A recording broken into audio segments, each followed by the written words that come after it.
La problématique de l'encadrement des réfugiés et des déplacés internes en République démocratique du Congo était au centre de l'entretien que le président de l'Assemblée nationale, le professeur Vital Kamerhe, a eu le vendredi 19 juillet 2024 avec la représentante du Haut Commissariat pour les réfugiés en République démocratique du Congo, Angèle Dikongwe Atangana. Cette dernière est venue solliciter l'implication personnelle du speaker de la Chambre basse du Parlement pour rendre effectifs certains projets de loi en attente d'adoption et faire adhérer la RDC à certaines conventions internationales en rapport avec les droits humains. Il s'agit notamment de la ratification des conventions de 1954 sur les statuts des apatrides et de 1961 sur la réduction des apatrides. La non-ratification des dites conventions par la RDC crée un vide juridique ne permettant pas de protéger les personnes apatrides ou à risque d'apatridie. D'autre part, la représentante du HCR en RDC a sollicité au président de l'Assemblée nationale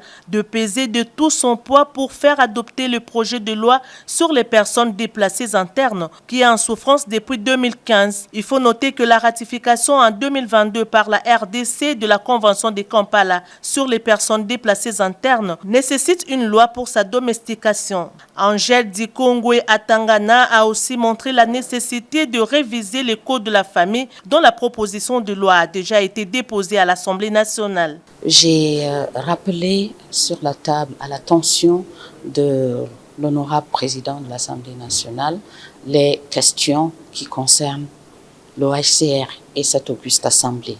La toute première doléance, c'est l'accession aux conventions de lutte contre l'apatridie. Ce serait hautement utile pour le Congo, la RDC, d'accéder à ces deux conventions-là quand on sait que le Congo compte plus de 7,3 millions de déplacés internes et plus d'un demi-million de réfugiés, dont parfois le statut est un peu flou et peut prêter à des situations d'apatridie. Et nous avons également demandé de pouvoir considérer l'internalisation de la Convention de Kampala de 2009, à laquelle la RDC a accédé sur les personnes déplacées, mais il n'y a pas d'internalisation.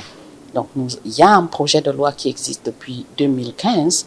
Nous souhaiterions qu'il nous aide à pousser ce projet de loi du côté gouvernement, le bras exécutif de ce pays, pour que ce projet-là arrive à la table de l'Assemblée nationale pour une adoption.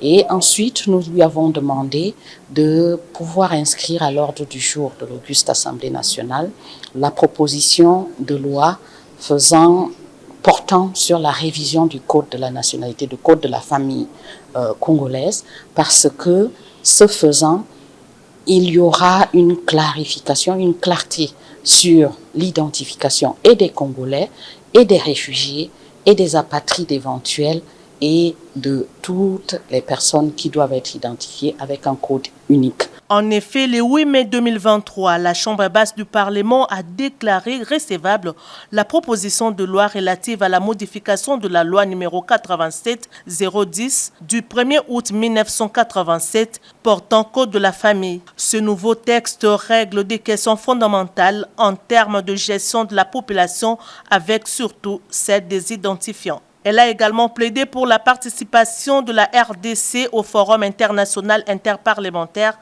sur les questions d'asile et de protection des droits des réfugiés pour pouvoir adopter en interne des politiques efficaces en matière d'asile et de protection des réfugiés. Le président de l'Assemblée nationale, le professeur Vital Kamerhe, a accordé une attention particulière à cette sollicitation du Haut Commissariat pour les réfugiés. Il s'est engagé à inscrire ces différentes questions au débat à la prochaine session afin que la RDC puisse se doter des textes pour organiser ce secteur. Notons qu'avec 7,3 millions de personnes déplacées internes et 527 000 réfugiés, la RDC abrite l'une des plus importantes populations en Afrique et au monde victimes des déplacements forcés. Merci beaucoup. Merci. Merci.